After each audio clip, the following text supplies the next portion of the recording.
people were more politically astute because they actually cared. Because think about it, around that time, we had John F. Kennedy murdered, we had Martin killed, we had Robert, we had Malcolm. People were paying attention a lot. We had Vietnam. Nowadays, people ain't paying attention. Think about the Rockefeller wars. Hey, anybody with marijuana thing go to jail for life. This opioid, now let's find them treatment. Think about what community is affected. I just want to say one thing, because I'm going to pass it back to what you said on the drug situation with the pharmaceutical, because I did stand on the steps with Derickson Lawrence about it, so I'm going to have him answer to that, and we're going to see how far that went. If there are politicians that keep blocking it, can you tell us why? All right, certainly. First of all, the issues of the pharmaceutical companies and prices, well, everything you say, I agree with you. Because we had an initiative this year where we're trying to lower prescription drug prices.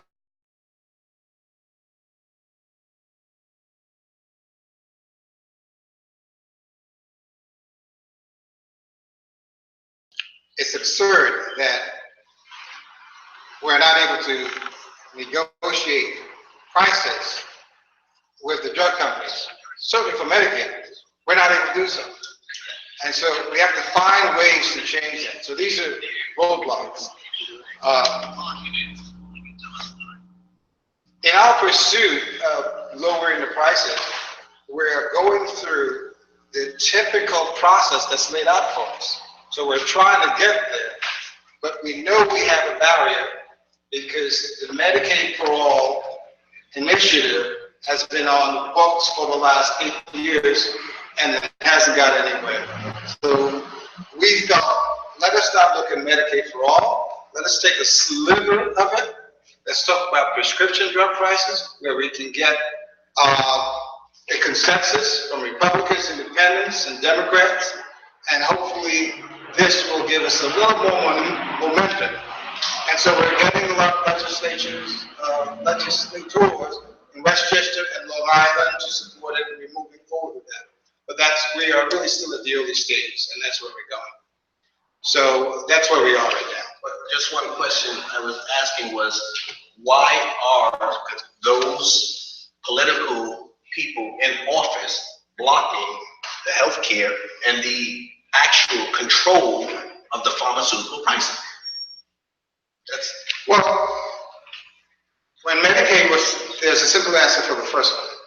When Medicaid was established in 2003, it wasn't established then, but there was a legislation in 2003 involving Medicaid, and the agreement that was made at the federal level was that they would not be able to negotiate with the drug companies, which doesn't make sense to me, but that's what's on the books. Right. And so what we're trying to do here is find a way to have New York State, the representatives of New York State or New York State folks to begin that process. So that's where we are. It's really trying to find a way to make that happen.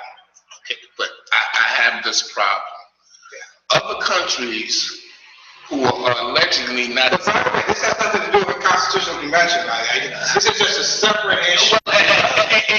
It does, because if you open it up, it will tighten the reins. Because right now, our own governor, because of the influence of the pharmaceutical companies, sees where we can get medication, the same medication at a cheaper price.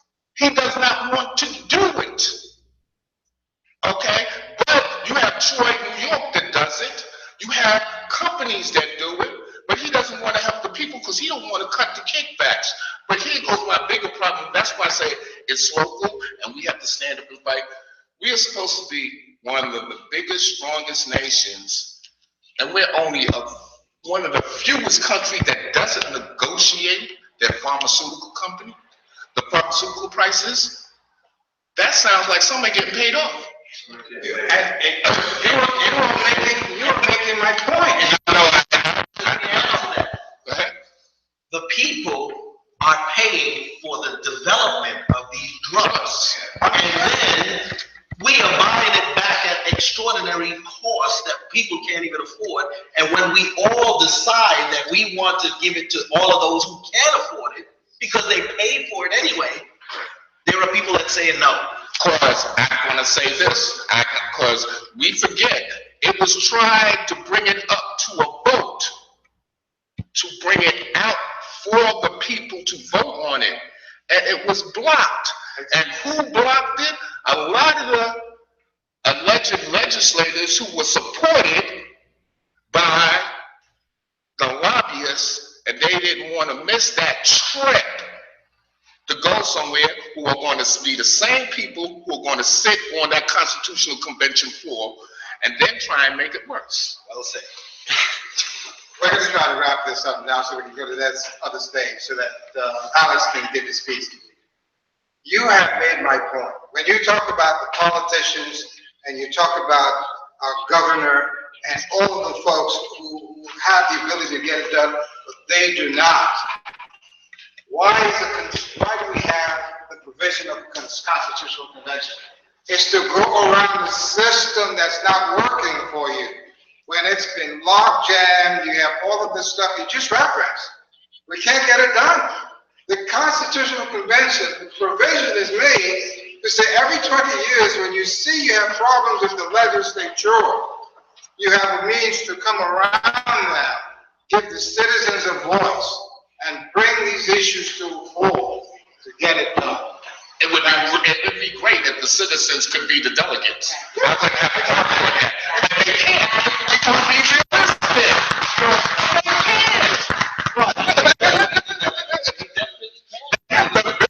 realistic. The ability is there, but the funding is not there for them. Let's be realistic.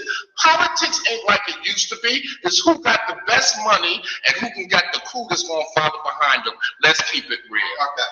I thank you for your rebuttal. Okay, so we're going to talk about ballot number 2. Alex Roithmayr, who will get to that, and then we will quickly move on to the issues of civility in the second part of this. Go ahead. It's hot sitting up here. So that one, I'm not going to hit any words of saying as that was. But let me say this. You all have the power to change the Constitution on Tuesday. That's not delegates. That's not hundreds of thousands of dollars. That's not private interest groups coming in. That's Tuesday. And let me tell you what you get to, and that is something that David Buchwald, the Assemblyman from day one, President, that is the Proposition 2, pension forfeiture. Now, it's only ironic because it happens to be number 2 to CONCON that will have fears about pensions and stuff, and this happens to mention both the Constitution and pensions in it. But I would like to read what power you have, what you'll be voting on. Proposal 2, the proposed amendment for Section 7, Article 2 of the state constitution will allow a court to reduce or revoke public pensions of a public official who is convicted of a felony that has a direct and accurate relationship to the performance of that public official's existing duties. Convicted of a felony that has a direct and actual relationship to the performance of that public duty. So that's not a public official messing up on their timesheets. That's someone stealing money. That's someone taking the public trust and not having the public interest at heart. I'm going to mention Sheldon Silver I'm 27. Sheldon Silver was the head of the New York State Assembly for longer than I've been alive. He got convicted of a felony for public corruption. The very next day, he put in his first pension, $1,000. And that would be that. Right? Apparently, if you did, we'd try to take your pension away. That's what we're voting on Tuesday. To me, not as someone who works for a government, not as someone who works for the government, But as a New Yorker, as a taxpayer, this is common sense. When I breathe this to people, people nod their heads and go, that's common sense. That's only scary to be, that's where the bar is. The bar is this low that we have to change the Constitution this way. But this should embolden you. You had a new age of, and Selwyn Buckwall was there from 2000 and got elected in 2013. When Sheldon Silver was still in office, this stuff wasn't moving. It was dying in committee, it wasn't moving. You know, if business as usual was happening, then people started getting arrested. The culture of Albany is changing, and you can mark that. There's these legislators that don't think that public corruption is an important topic to the voters. Let that sink. They don't think that public corruption is important. I've literally heard that. An overwhelming win for Proposal 2 will prove that it does matter. And not only we are educated on how to change the Constitution, how to hold these legislators accountable, feel the winds of change, and change it. I'll dip into your guys' stuff. We don't. It's slow. It actually takes 2 consecutive sessions. So in 2016, this bill passed both houses, and in 2017, these passed both houses, and now it's on the ballot. It takes some effort, and changing the Constitution should not be an easy thing, in my opinion. It should not just be willy-nilly or Wild West. It should maybe take this. That also makes sense to me, but it can do it. Power is not in delegates. The power is in your hand, and that gets to be proven on Tuesday. And I'll say, if you want to continue this, you should be educated. You should be empowered. This does not fix corruption up in Albany. This puts a crack in the wall that is the business as usual historically.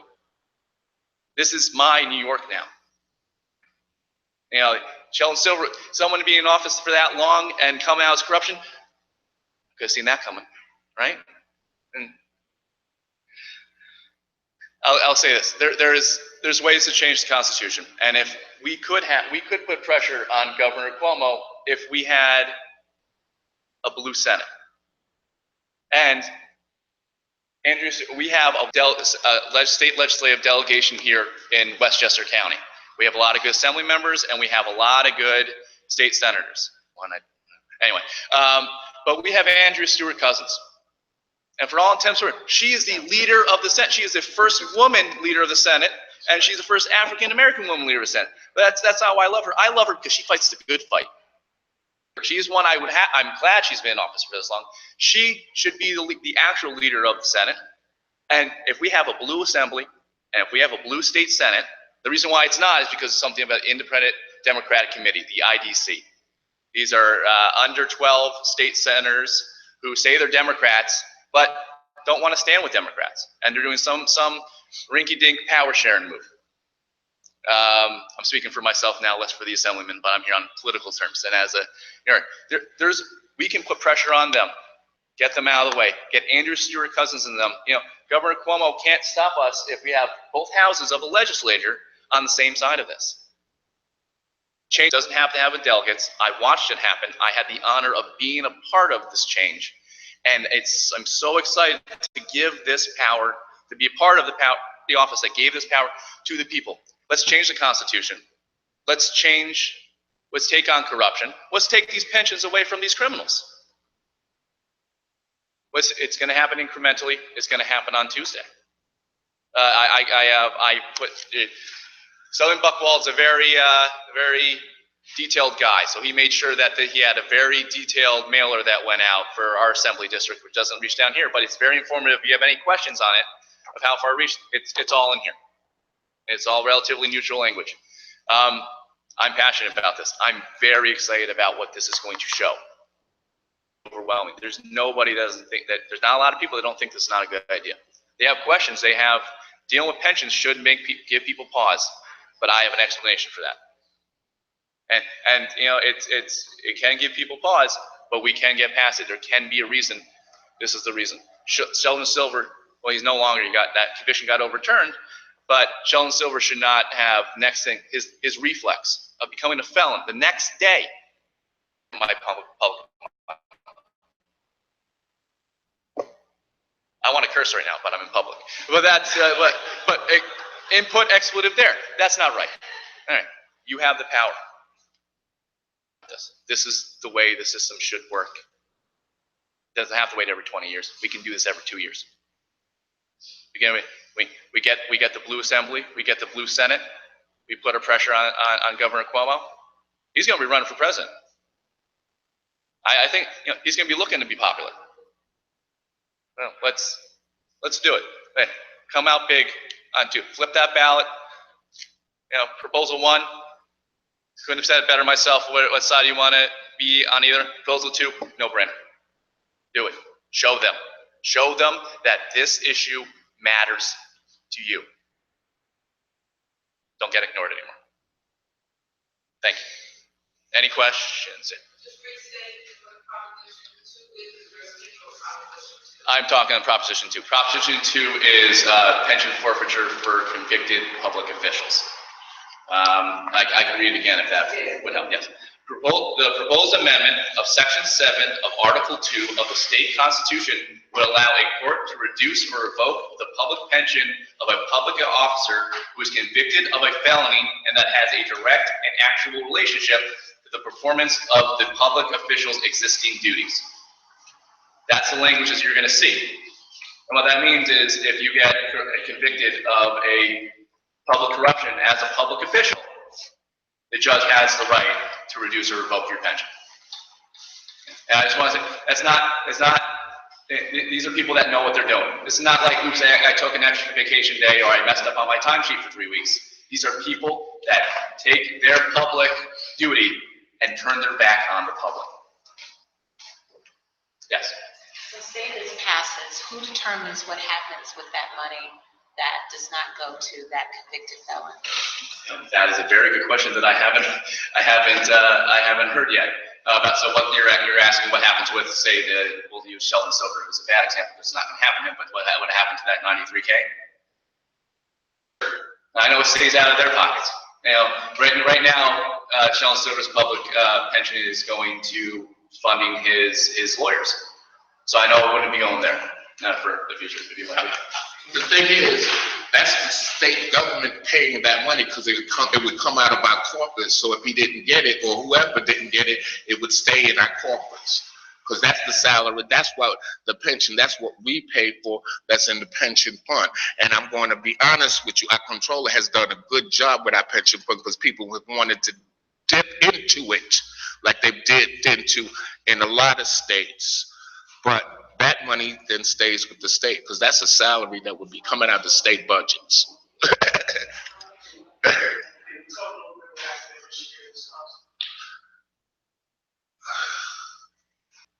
I would like to, but I think that would, and don't get me wrong, that might throw a people not understanding. Basically, what happened in Wisconsin, they got caught up in a shell game when they ended up losing all their rights because you had a governor and a legislator that did not want unions to be able to organize, unions not being able to hold public officials accountable. And I think the public believed that it was a union them thing, and finding out when they lost the union with their struggle, they lost also. And I'm talking the common man that didn't have a union, the people who had their own businesses and whatnot.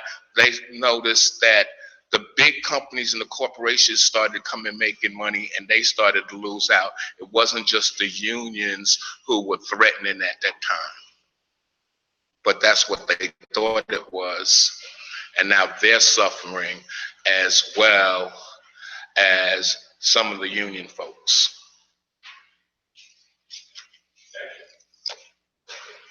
So are you going to talk about Proposition 3? Because there's 3 on the back of the ballot. We have 1 and 2 for the community. What about 3? Okay, just talk about that briefly. The background in Proposition 3 is really the same as Proposition 2. It's already been through the legislature, Senate and Assembly 2 years in a row, and now it's there for you to take a vote on it essentially, it's the environmental protection piece of this. So the Constitution protects forest preserves, found there huge swaths of land, and you preserve it for a reason. It's not a resource that's going to be around for forever. Protect it. And if it's enshrined in the Constitution for protection, if somebody wants to grab a piece of that land, you got to have voter consent to do so. So this ballot proposition is asking you to give the state permission to take 250 square or acres out of that pristine group to be used for municipality uses, a wide range of things, bike paths, easements, development, et cetera, et cetera, et cetera. That's what it's about. So if you're on the side that says, and more development in suburbia is not for me, then obviously you're not going there.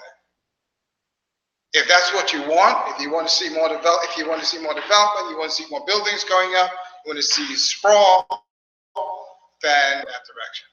That's as basic as I could lay it out. That's really what it's about.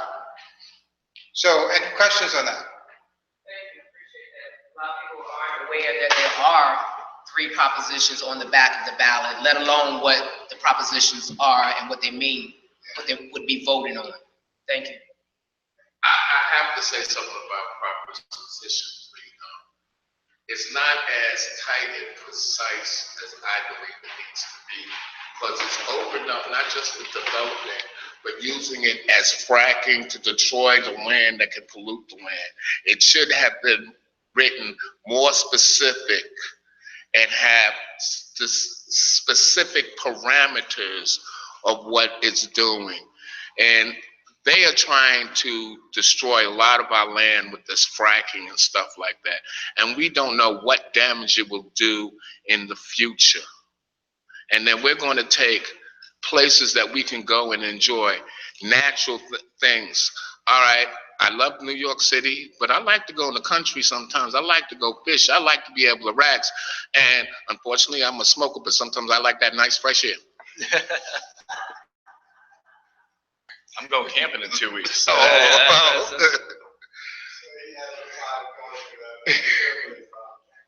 Appreciate that. So what we're going to do right now is switch gears. It's now 8 o'clock, so we can talk about the issue of civility.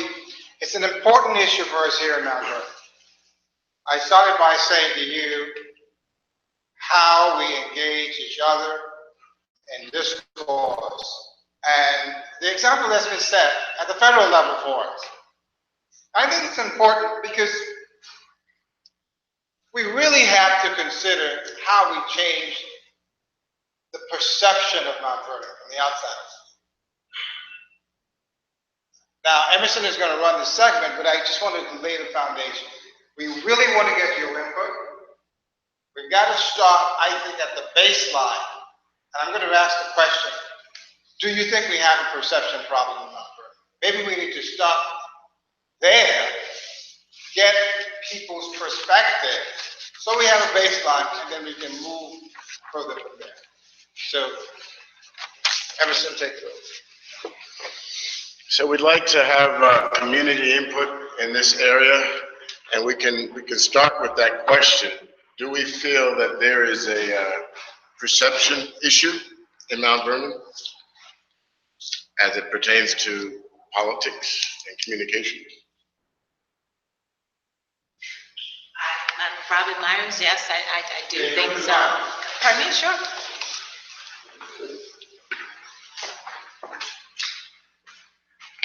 Good evening. Thank you guys for, Lisa Copeland, thank you, Derickson Lawrence, for hosting this. Yes, I do think that we have a perception issue. You guys, certainly tonight, are a perfect example of how we should conduct ourselves when we have differences. You know, quite simply, leadership does inspire. It either inspires us in a positive manner or it inspires us in a negative manner. It's very important to vote in leadership that is a reflection of what real standards are. And I think we need to pay very close attention to that in this election and elections going forward, because it really does set a tone. The tone is set from the top, and we've got to make sure that our top has standards. Thank you guys for reflecting those standards tonight. Thank you. Thank you. Thank you.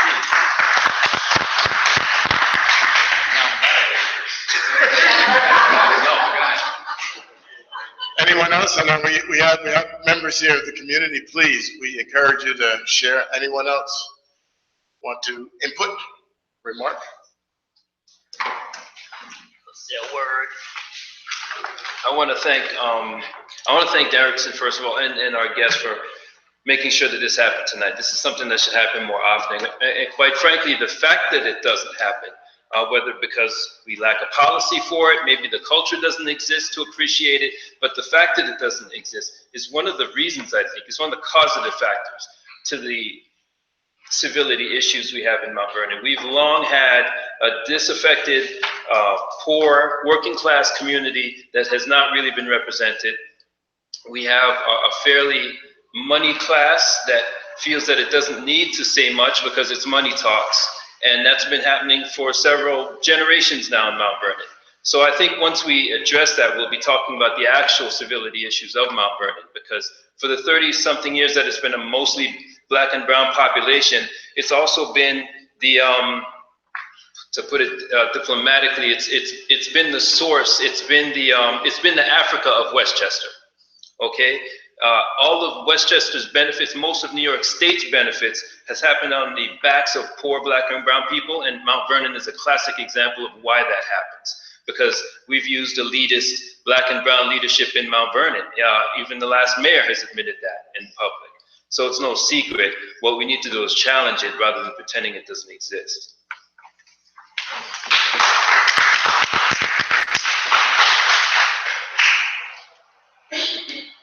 Well, of course, I can't stand up because I'm live streaming. But I'll perhaps speak. Yes, I do believe that it is a perception issue in our city. And one of the perceptions, I think, is that our branches of our local government here in Mount Vernon, our executive branch, our legislative branch, and our financial branch don't respect each other's roles. And there's a perception that the branches don't respect the charter of the city, the law, and follow accordingly, being law-abiding citizens. The elected officials, just as the average everyday citizens are expected to be law-abiding by our ordinance, our city charter, etc. That's the perception that I see.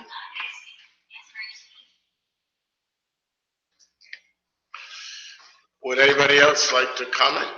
We welcome your feedback. Don't be shy. Yes? Anyone? Okay, so what we talked about perceptions. What are some of the expectations you feel we should have? We talked about perception.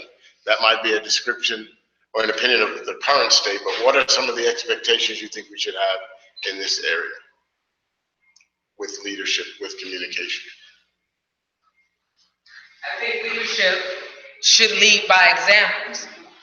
It is our council that makes the policies.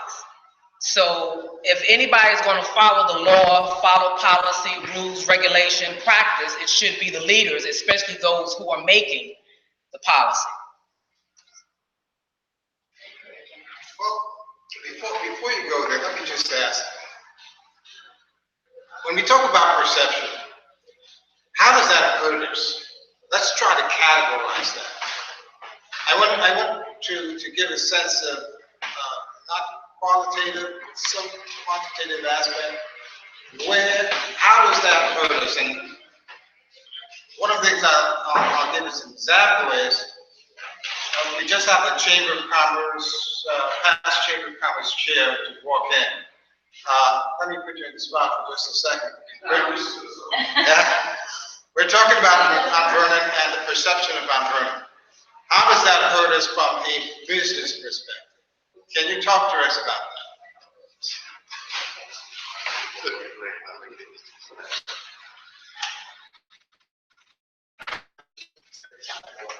From building to building like super. Good night, everybody. My name is Derickson Brown. I am the past president of the Chamber of Commerce, but that really doesn't matter. I've just been doing business in the community for a long time. So repeat your question to me now. Well, we're talking about, do we have a perception problem in Vernon? And Yeah, I mean, how does that impact us? it impacts us, and from my experience in business, it didn't impact us by, when you're trying to sell something, car, home, relationship, whatever you're trying to sell, you need to be able to know that the person you're selling it to is comfortable in coming to see you, spending money with you, and pay you a fair dollar rate for your service.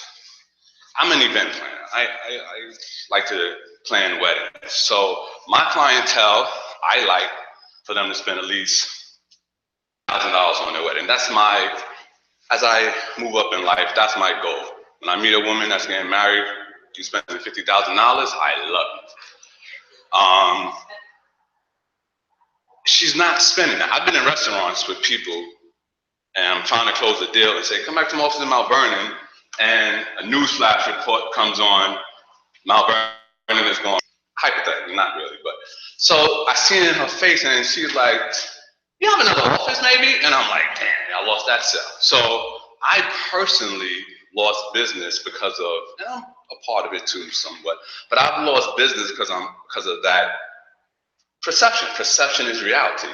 People Google where they go nowadays. So if you Google a community and all you see is crazy stuff underneath, it takes away from what the person's trying to do.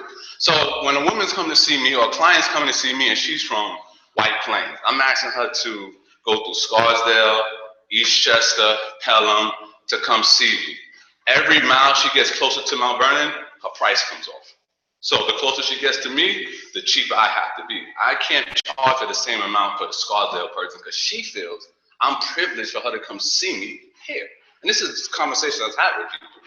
So the government or the people of Mount Vernon has to realize that the dirty laundry, the dirty behavior, the tactics that we're doing to one another sometimes, it's not just affecting what goes on in this building, but it's affecting the outer part. I have daughters who really, I think she's really talented, and I wanted her to go to the special art school in Mount Vernon. So we rented a house in Mount Vernon for a year, trying to balance them out. I was taking them to school in Rockland, trying to give it a chance. I didn't want to overdo it right away, and I moved to 195 Langdon Avenue. In 1 year, my daughter has seen 5 yellow tapes of death in that one block area. So I say to her one day, you ready to move to Mount Vernon? She looked at me and said, are you crazy? You must be immune to what's going on here. And she's 11. So if she can see that, Dad, I can't take the yellow tape. It's just too much for me. It's the same thing that people that don't live it. That's a true story. And we have to talk in truth when we talk about our community. So yes, we have to fix our image overall because it's hurting the city overall. It's lowering our real estate market. It's lowering our business market. And then what happens, and I know this for a fact, as a chamber president, people come into this community and they don't really engage in the community because they feel it's going to hurt their business if they're around a certain person. If they're around a certain environment, they may not get the sell they need. So they shy away instead of getting involved. And I had conversations with people. This is not something I'm just making up. This is what I've experienced and what I felt. So I think what we have to do is just be aware of other people's feelings, be aware of other people's business that I need. If I put Mount Vernon on my business card, it should not hurt me. Right? If I put the city of Mount Vernon on my business card, it should not lower my standard. I should not be 10% less than a guy from Yonkers or Scarsdale just because my cards say Mount Vernon. We have to restore that value back in our city, and it starts with just being respectful to one another. If you don't agree with me, fine, I'm okay with that, but you cannot name call me, you cannot cyberbully me, you cannot, you know what I mean? Like, I had, somebody says to me, Dwayne, why can't we get an Applebee's in Mount Vernon? Well, you just went on Facebook and said we all crackheads and smoke crack. So why would Applebee's come here if you just said we're crazy here? So you can't want two things. You can't want good business, but then go and say the city's falling apart. You gotta figure out a little better than that. So the only thing I say from a business standpoint, doing business here, I have another store in Rockland County. I have people that rather go drive all the way over the Tappan Zee Bridge to see me, and they live in New Rochelle. It doesn't make any sense. I'm like, shh. So we have to understand that what we're doing as a government, as a people, is not just affecting children, it's affecting everybody. And once we understand that and take the selfishness out of what some of us is doing, our city will run more effective, and we'll be able to rebrand the city in a better way, in my opinion.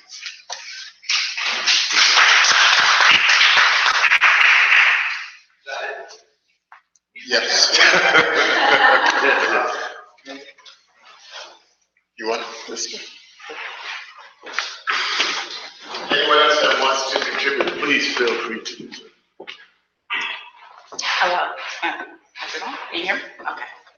Hi, my name is Walida Aime, and I just want to piggyback a little bit on what Dwayne said about how our perception of lack of civility is affecting our businesses.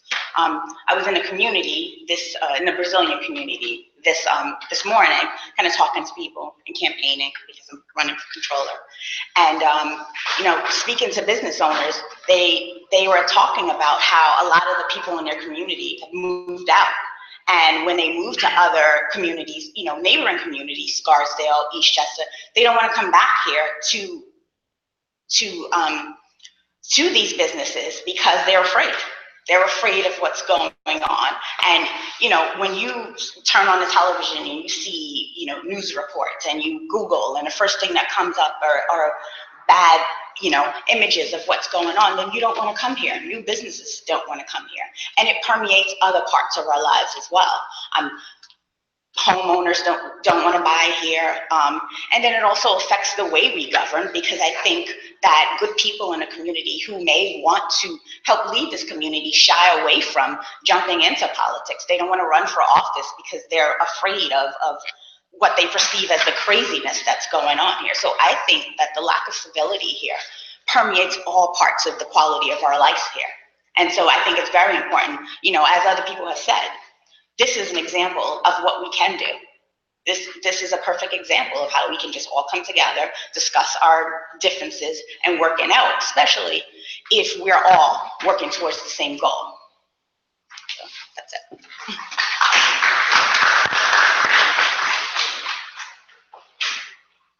I think the biggest problem in Mount Vernon is we are a divided city. We have Mount Vernon, 3rd and 3rd, and we have Fleetwood.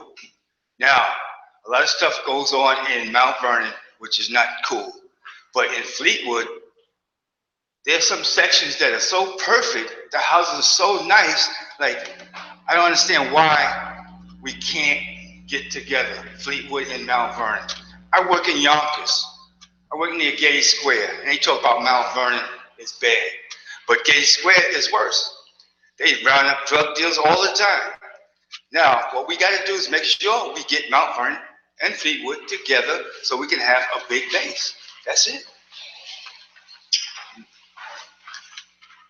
And that's interesting that you said that. I remember in school there was a sales management class, but the professor came up with a definition of a model, and a model is a perception of reality. Model is a representation of perceived reality, and I add to that, perception is reality, which was stated earlier. And so if we're not careful, the negative perception becomes the reality in a lot of people's minds. So we have to guard that. But then another textbook definition, illustration, is community. Community, by definition, I think in Webster's, people that share common geography, and people that share common interests. And in Mount Vernon, I keep saying we're at 4.2 square miles. You would think there's no reason why we can't somehow forge out of that 4.2 square common geography which we share, but a common interest. And I think that'll go a long way toward everything we're discussing tonight. As you say, the opposite of a city divided, or the perception.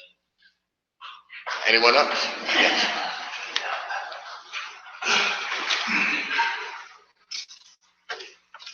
Thank you. Good evening, everyone. Thank you for hosting this forum here. I really appreciate it.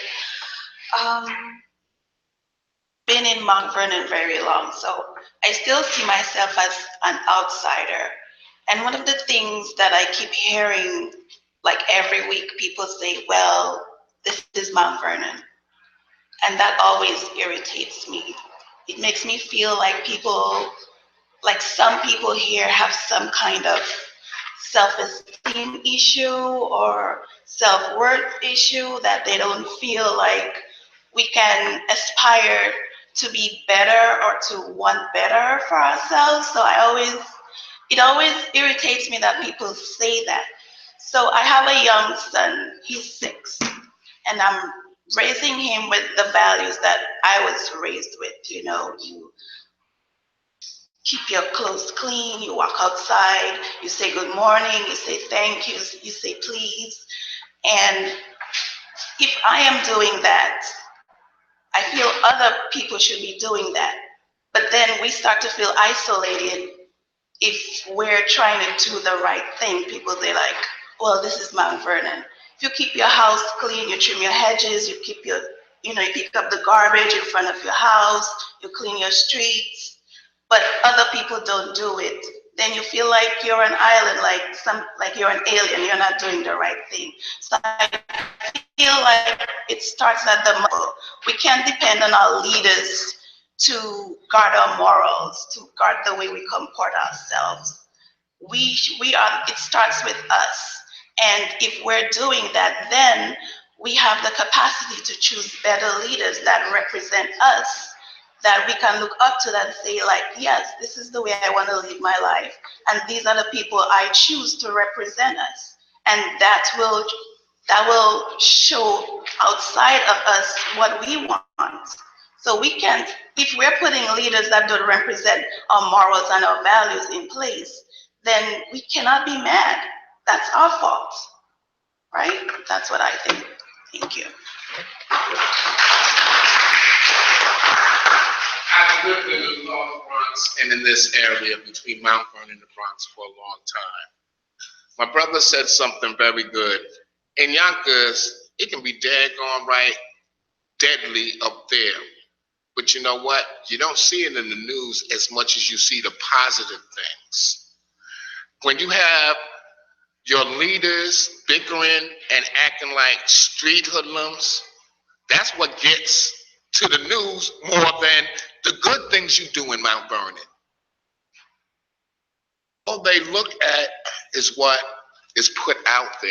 And because you have some leadership that acts unruly, they'll show the unruly stuff.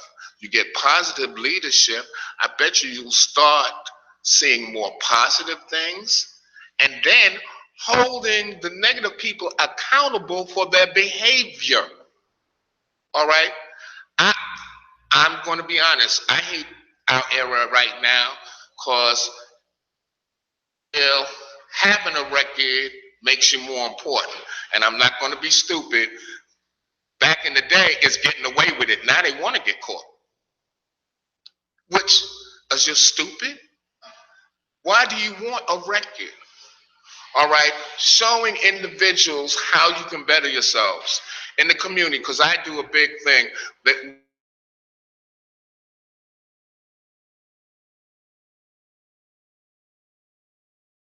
that sport. I've gotten 4 brothers in college because they like the music. I said, you know, behind it, the technicians and stuff like that, that's where the real money is. And 2 of them graduate, and now they go around the country doing the technical work for a lot of these musicians, but show them that there's other things that you can do to really make money. You don't need that fast money sitting on the street. That fast money is dead money. If you want to have your family grow, you need to do something that empowers and grows your neighborhood, your community. We've gotten away from that the village raises the young youth, because the old youth acting like kids, like they street hoodlums. I don't understand, and don't get it twisted. I am not a person who was always prim and proper, but I learned if you want to succeed, if you want to do things, you got to do it the right way. And you know how I learned? By the people I watched, how they carried themselves, and how I learned, and what earned me. And the problem is, I've come back and forth to Mount Vernon a lot, and y'all have a lot of strong people here. You got some fools, but you got a lot more strong people than you have fools, but it seems like they pay attention more to the fools than the strong people. And so, what my brother said, we're the Westchester Africa, that's what they want, to put that perception out there, and you're given to put it out there. Okay?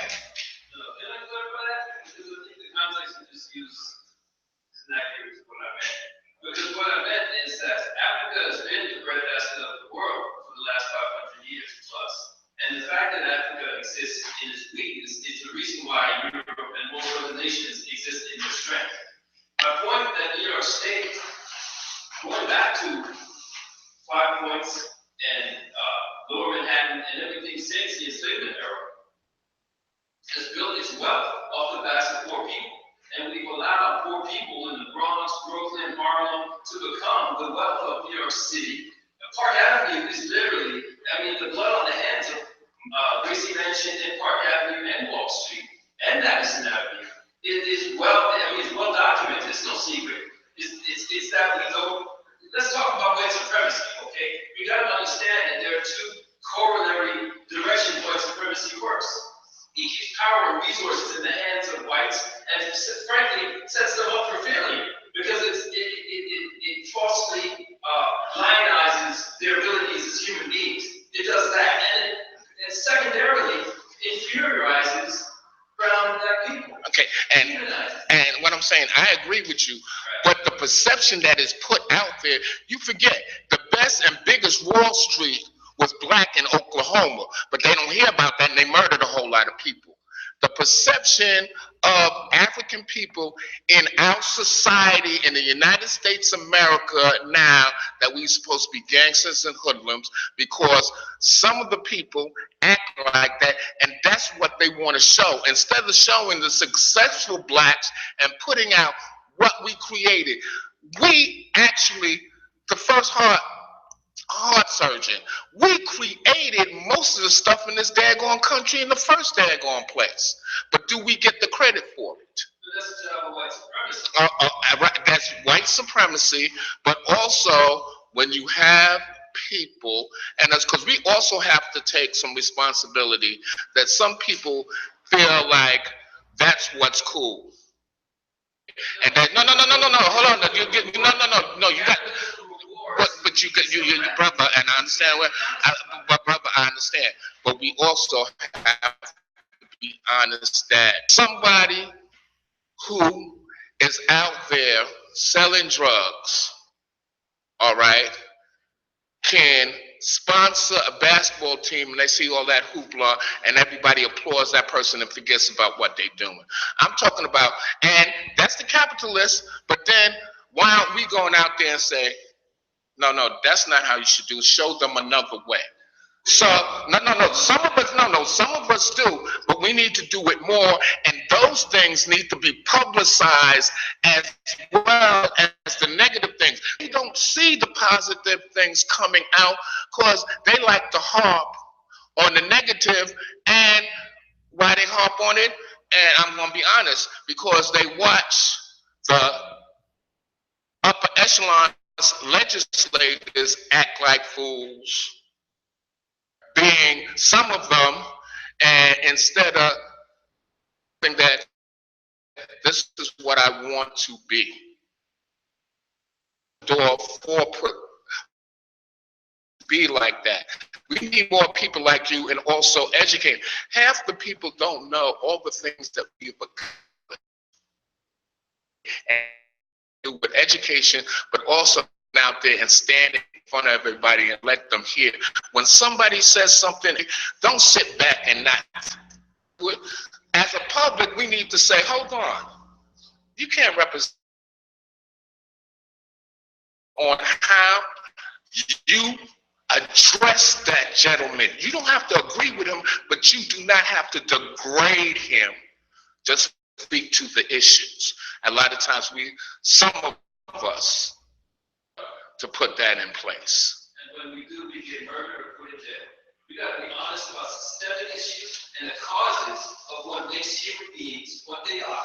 We're like any rat in a conditioned cage. After I go to Hague, the way the researcher wants the rat to behave. And I hear you, but I guess that's why I stay in trouble.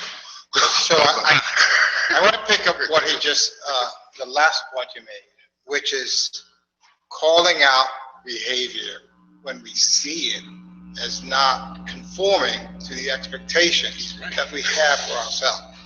So, great point. I would like to have you make a point on as an outsider looking in, Mount Vernon, and then Mr. Wallace, I'd like you to wrap up on that point. So, I like to say, I would not particularly ever like someone coming into my neighborhood and saying what that person thinks of my place. I live in White Plains. I've lived in White Plains my entire life. We have our own identity issue of what the city stands for and what we have. The haves and the have-nots is true there. What I'll say here is it seems like there's a universal suffrage from the people that don't act the right way and the people that don't act the right way. You have a universe that you're in the city limits. You reflect on each other. That person that doesn't pick your neighbor who doesn't take care of their lawn the way you did, you both reflect each other, and maybe a little bit more focus on, your lawn might not look good, but mine looks better. That makes us look good versus us look worse. I'm bringing us up. I'm raising the bar. It's a universal suffrage. We're all, whether we're all in this together geographically. That's the commonality, and it's how you have that conversation. That's a lot of what we've talked about, of what type of conversation we have, what type of respect we have for each other, calling it out when you see it. Inevitably, if you're in the same city as me, if we're neighbors, we're neighbors. The Bible talks about that. There's a higher calling, there's a higher way of living with that. Hey, we're in this together, and we can make it better. And calling out, that might be the solution. But I don't have a solution. I don't really have a comment. I just see the pain. I have to say, I understand what you're saying. You become a target. The last thing I'd like to say, going to that, on calling it out, a lot of folks don't call it out because they're afraid of repercussions. So it's a lot of fear mongering that stops people from calling it out or standing up.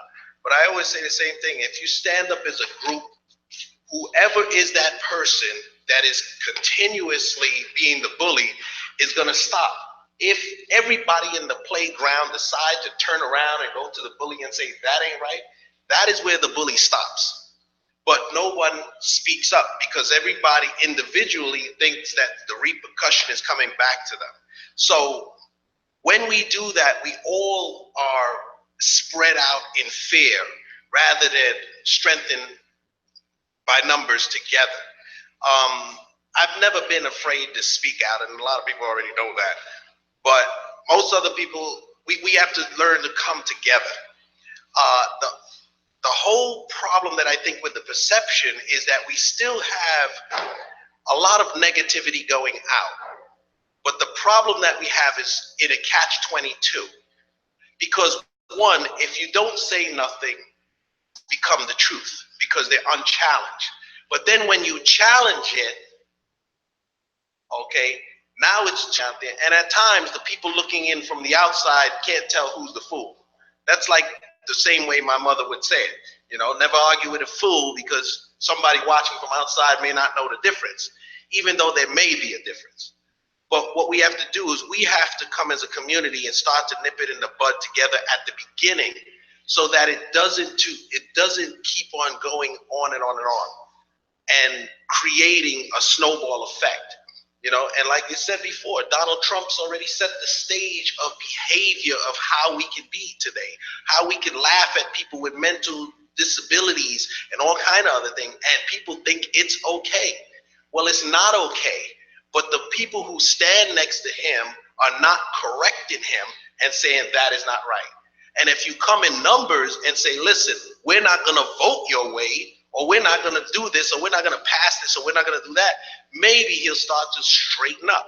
But we as a people in the community have to also voice our concerns, okay? And I always say it this way: what if Martin Luther King would never had marched? He knew there was consequences. What if Malcolm X never stood up? He knew there was consequences. Mother Teresa knew there was consequences. All of these people knew there was consequences. But somebody has to stand up and do what's right to make the community better. And we have to do it together.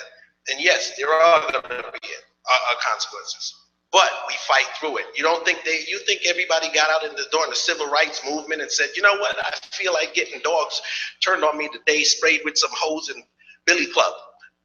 You know, but you knew that was going to happen. You knew that risk was there. But somebody had to take that walk through the valley so that all of us could have our rights. And today we don't exercise the same rights. And I say today, the generation that we have today not only are not voters, okay, we are not even getting engaged and involved in anything. You know, we see what's wrong, but we stand and do nothing. And like I always say, it is better to die standing up for something than to live for nothing. It's very important, and the way things move is when we decide to move it. Why this is all acceptable in our community is because we accept it, and we will continue to have this going on until we choose to say it's no longer acceptable. And once we get to that point as a community together, then we can turn around this community. That's how we have to do it. Thank you. I would like everybody, we're going to bring, in the interest of time and everyone's schedule, we're going to bring the program to a go. Please give all yourselves a round of applause. Come on, you can do better than that. Come on. I want to thank the speakers who participated. We learned a lot about the issues. I want to thank the community for your feedback. And as we talked about the planning, and thank Mrs. Hope for the city council chambers, as we talked about preparing for this event, this phase of discussion in politics is just the beginning. And so keep your ears and eyes open for future meetings such as this, where we begin to talk about not just problems, but solutions on how to better the community and better the leadership and improve across the boards. This is an excellent start. We need more people attending these. You know, we from time to time, our organizations facilitate school board forums, and you'll get maybe 50 to 100 out of an electorate of about 40,000, and about 2,500, 2,800 turning out for school board elections. We got to do better than that.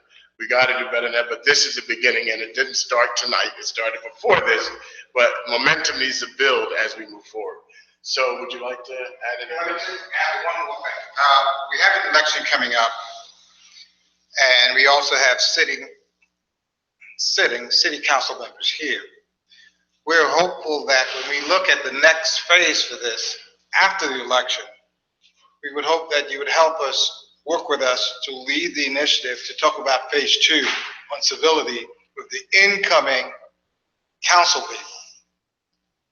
Right? We will have 3 more coming in. I think it's a good, we've built the foundation. The next step will be to bring in the winners with yourself as incumbents.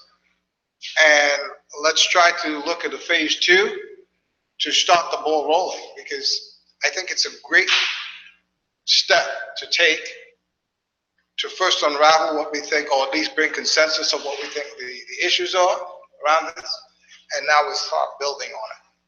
So would you commit to that? Yes, of course. And I just want to say one last thing. I love the fact of how you put this together, and I have to applaud you for this.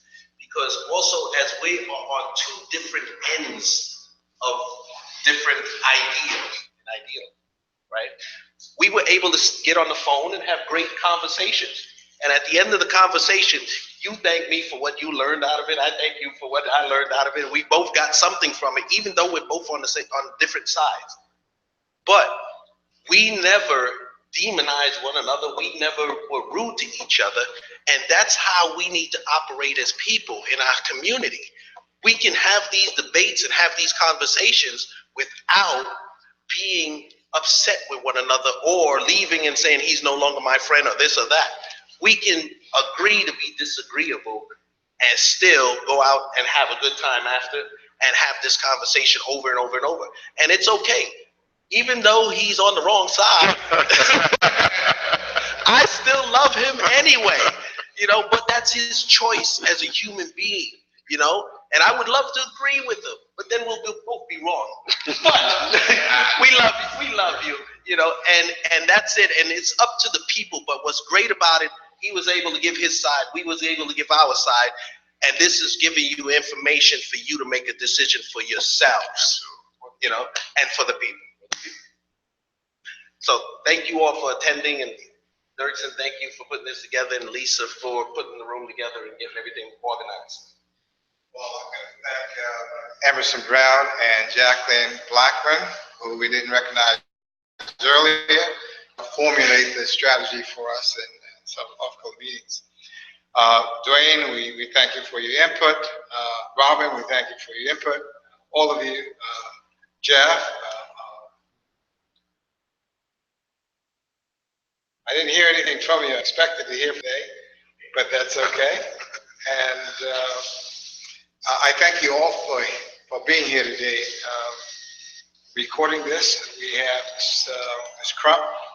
So we have concerned citizens here. And I really thank you for being at the first stage of this. Yes, we didn't get the groundswell of people coming out, but hopefully with phase 2, voting, we'll have a new group of leaders in the city council chamber, and we'll be able to head off any potential issues going forward. Thank you. Thank you. A lot of fun.